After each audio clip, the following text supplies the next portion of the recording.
popular demand attorney, Brittain, who's been kind of rocking the lecture circuit here, has been having some great speeches, and he's going to be our next speaker.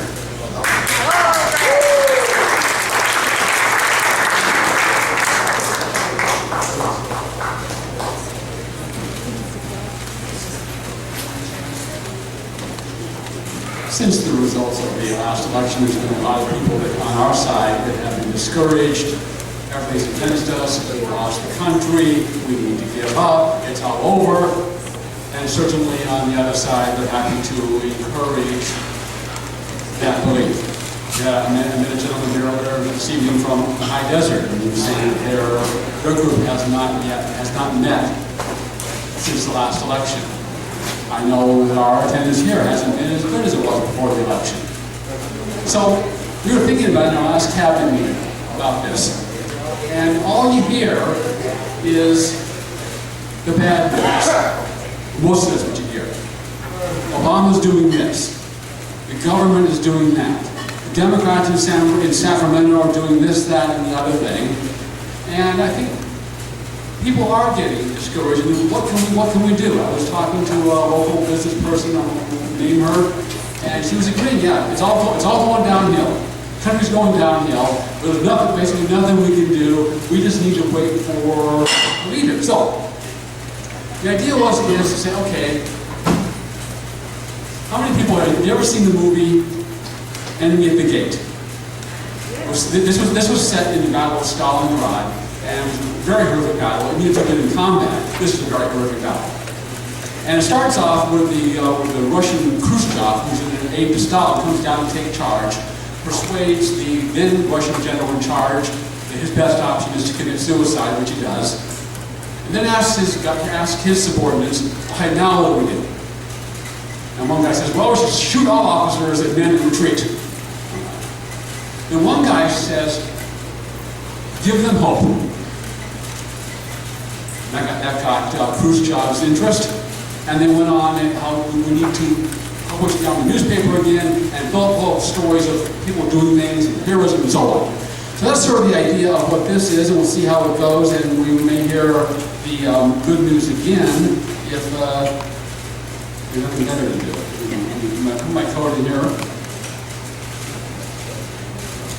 So on the furthermore macro front, the immigration bill has not moved. I thought last time when we talked about immigration they were going to rush that through. So at least thus far, they don't have the votes. Here in California, out in the Central Valley, in a Democrat district, 60% Dem district, and divided, won the state Senate seat there. It's also a little bit more significant, not just that one guy has a personality or something to win in a Democratic district, is that there's a beginning of a difference between a Democrat who is in the Central Valley with 15% unemployment and no water, and a liberal Democrat in Morgan County who has a very different view on economic development and the priority of jobs versus maybe little fish in the Delta. So we'll see where that goes, but that may be an opening for our side. There are other examples of people we can a little app here with stuff in it. Here locally, you have people like John Barry, who writes letters and gets them published, and no end to his energy and dedication to the cause. You know, like Richard Marshall, who's not here tonight, who just quietly, tirelessly does marketing, like takes all the stuff down there, does the gun shows and sets up there. And there's people like that that are accomplishing things. You mentioned the IRS rally. 80, 90, 100 people that just showed up with very little notice. And by the way, had a very good time too. And we made all sorts of great contacts with other Tea Party people, other groups here in Southern California. Also some examples of people that, if you want to succeed at this, you can't worry about what the other side is going to think about you. Dr. Ben Carson, I heard him on TV recently, he says that America is the land of the free and the home of the brave, But if you want to be free, you have to be brave.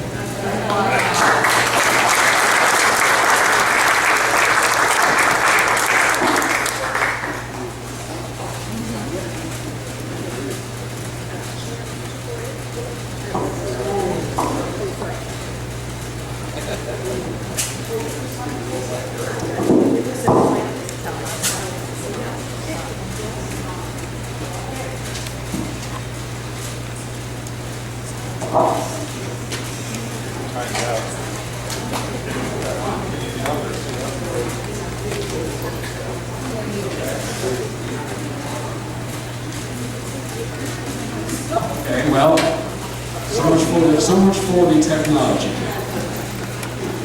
But I did have some really good videos and examples of people being brave in the cause of liberty. And that's not going to come up. That's not going to come up. Yeah, there's one kid. You may have seen him on the web or on TV. That he was the high school valedictorian speaker. Right. Yeah. Never mind what his official speech was, gets up there, gives the Lord's Prayer. And he did not care what the school authorities were going to say or do about it. There was a great example of a little speech by a congressman named Brittain. 1 minute on. All right, let's see our graduation speaker. They have hard for us, young adults that we are today. I'm so glad that both my parents led me to the Lord at a young age. And I think most of you will understand when I say, our Father, who art in heaven, hallowed be thy name. Thy kingdom come.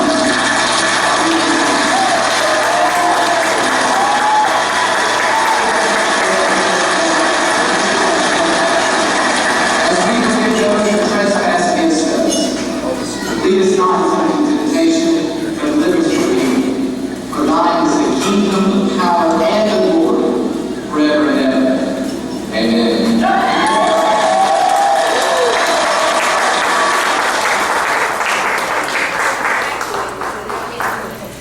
Mr. Speaker, the President's Justice Department sold weapons to narco-terrorists south of our border who killed one of our finest. The President's State Department lied about Benghazi with false information provided by the White House.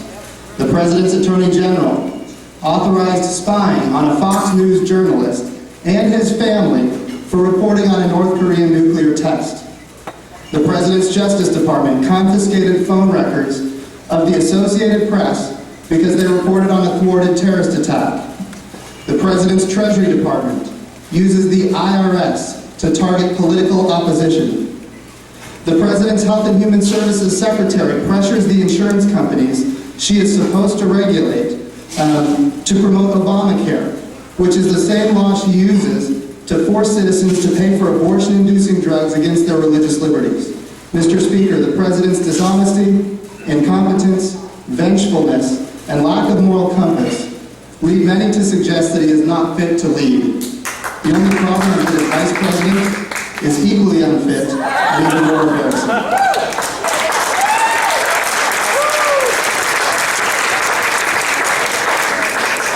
And the next one, which is one of from the testimony of the people who were victimized by the IRS. 2 points: not only what the IRS did to them and trampled upon their constitutional rights, but here's another example of somebody, just an ordinary person, deciding that they were going to do something about what's happening in the country.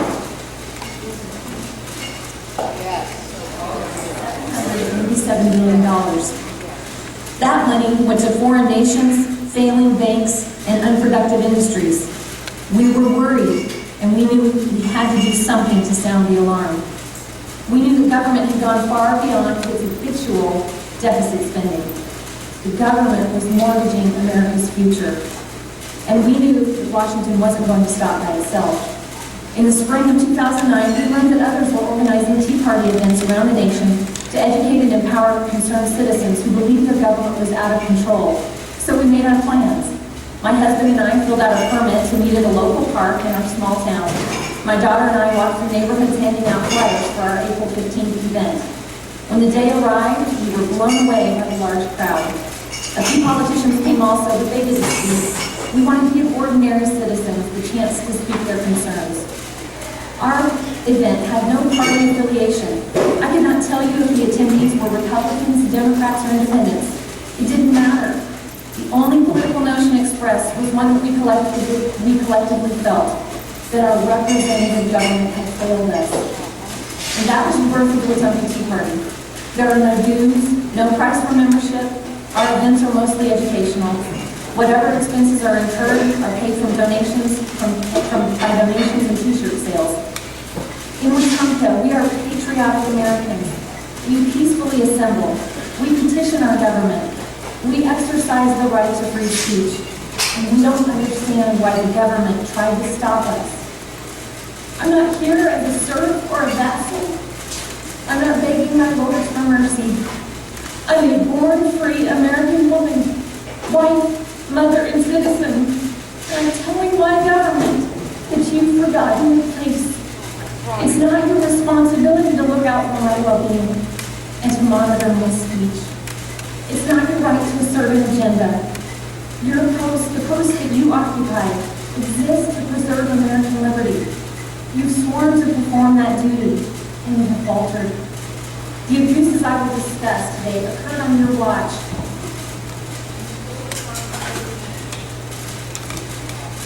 What one person can do, who's unafraid, and willing to put herself out there in the cause of liberty. There was a time when Americans walked through the snow with burlap bags on their feet, in the trail of blood, in the snow. We're not asking anything so extreme at this point.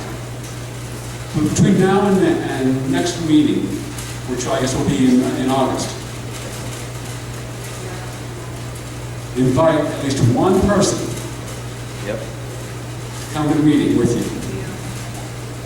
Tell them about that you're a member of the Tea Party and the Tea Party principles, and invite them to come with you. You cannot control whether they'll accept the invitation. But making the invitation is completely within your control. All over the country, I was just talking at my table, people recognize what's happening. We just need to have the courage and dedication that we've seen in these examples here, that Mr. Donnelly, that Brad Deskus has, that John Barry has, Richard Marshall has, Marilyn has, which went to the City Council, Sam Long. We all have to do what we can in the cause for America and liberty. Thank you.